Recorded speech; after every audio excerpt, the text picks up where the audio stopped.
हेर्न सक्नुहुन्छ हामीले चाहिँ अब हाम्रो देश विकास गर्नका लागि आगै लगाउनु पर्ने अवस्था आयो। यो ग्राउन्डको चाहिँ अब उयो के अरे ग्राउन्ड नबनेको कारणले हामी जेनजीहरूले चाहिँ यति गर्नुपर्ने अवस्था सिर्जना भएको कारणले हामीले चाहिँ अब ग्राउन्डलाई विकसित बनाउनलाई सिंहदरबार आगो लागेपछि योलाई आगो लाउनु पर्यो।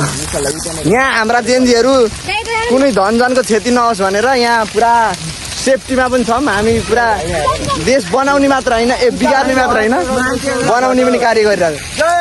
ल हेर्न सक्नुहुन्छ जेनजीको आक्रोश यसपालि घन्टीले जित्नु पर्यो। घन्टीका नेता पनि हेर्नु होला। हामीले देश विकास गर्नको लागि आगो लगायौँ। तपाईँहरूले हाम्रो ल हेर्न सक्नुहुन्छ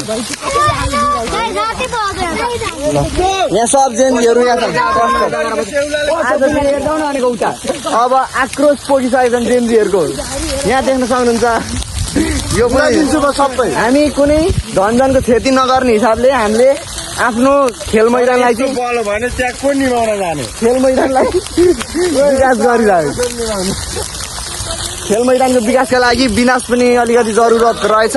त्यस कारणले हामी चाहिँ सबै यहाँ साना भाइ बहिनीदेखि सबै आक्रोश छन् देख्न सक्नुहुन्छ। ल जेनजीहरू ल अब यहाँ पुरा जेनजीहरू अरू चाहिँ यहाँ पुलिसको कुनै आवश्यकता पर्दैन। हामी आफ्नो आएको ल गाइस देख्न सक्नुहुन्छ आगो लगाउनै पर्यो। अलिक शान्त हुन्छ। ग्राउन्डको हालत देखाइदिन्छु तपाईँहरूलाई। पहिला ग्राउन्ड चाहिँ अब यहाँनिर हामीले माटो साटो पुरेर यहाँनिर चाहिँ माटो साटो हालेर हामीले यो ट्र्याक्टर हिँडेको बाटोको खाल्डो थियो खेलाडीको खुट्टा मर्किने सम्भावना ज्यादा देखेर हामीले चाहिँ माटो पुरेको छौँ। यी साना साना भाइ बहिनीहरू धेरै मिहिनेत गरेर यिनीहरूले गरेका हुन्। यो भाइ पनि छ यी। अब चाहिँ हामीले ग्राउन्डको लागि विकासका लागि चाहिँ यो धेरै घाँस पलाएको थियो। सिरु खेल्न मिल्ने अवस्था थिएन। त्यस कारणले हामीले चाहिँ अब आगै लगायौँ। ल देख्न सक्नुहुन्छ गाइस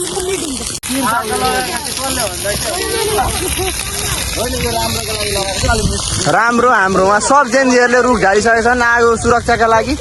उहाँ देख्न सक्नुहुन्छ सेउलाको आवश्यक पर्ने हुन्छ।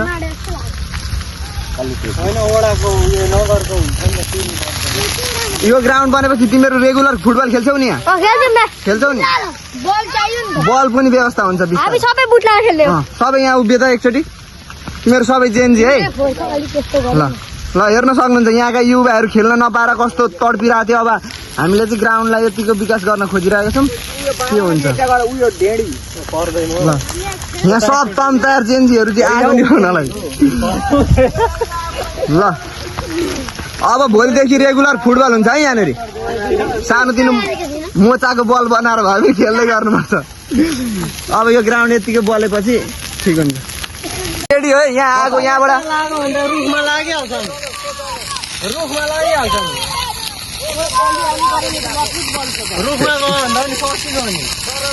जाँदैन त्यहाँबाट बल्दैन।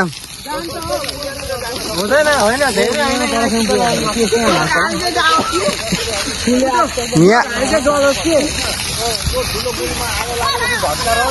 अनि जब यता घुम्न थाल्छ नि अनि त्यहाँदेखिको बिरुवामा अलिअलि पताइ छ भने अनि बिरुवा माथि जाँदैन। कस्तो जान्छ त? ल हाम्रो ग्राउन्ड देख्दा यो यहाँ यो लाइन त्यो जान त सुकेको लिएन उता पनि त्यो लगाएर हाल्न त्यहाँ बल्छ। बाँस पनि दाउरो बल्छ नि त। बाँस होइन उयो अब बिलेक जस्तो डर पर्दैन मजिङ नलिनु भयो। ल तर रुख चाहिँ जाने भएन कि जहाँ काम लाग्यो।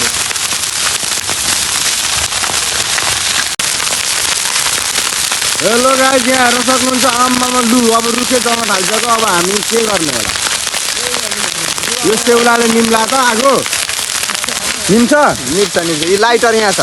जय जेनजी लाइट केटाहरू जेनजीहरू सब मिलाउन तम तयार मिलाउनको लागि म पनि तम तयार छु। युवाको लागि खेलकुद स्वास्थ्यको लागि खेलकुद त्यही भएर यो के भन्न चाहनुहुन्छ तपाईँ? निम्छ आगो निम्छ जस्तो लाग्छ। निम्छ आगो ल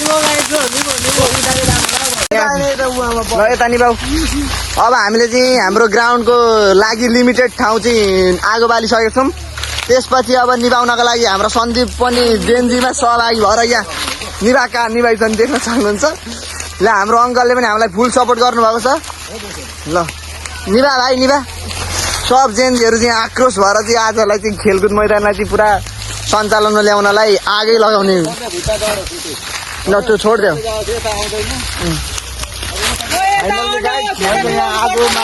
अत्याचार भइरहेको देश जलाइसके तर हामीले एउटा ग्राउन्डको लागि खेलकुदको लागि पनि जलाउने बाध्यता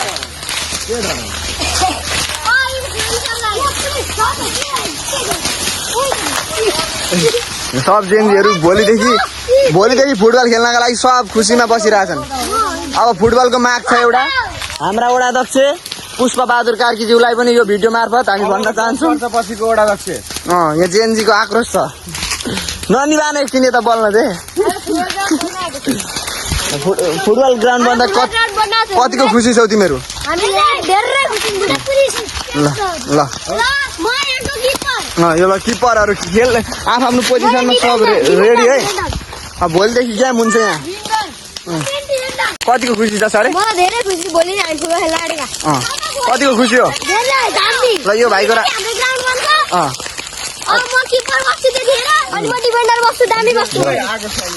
ल आगो पनि बलिरहेछ अब सकिरहेछ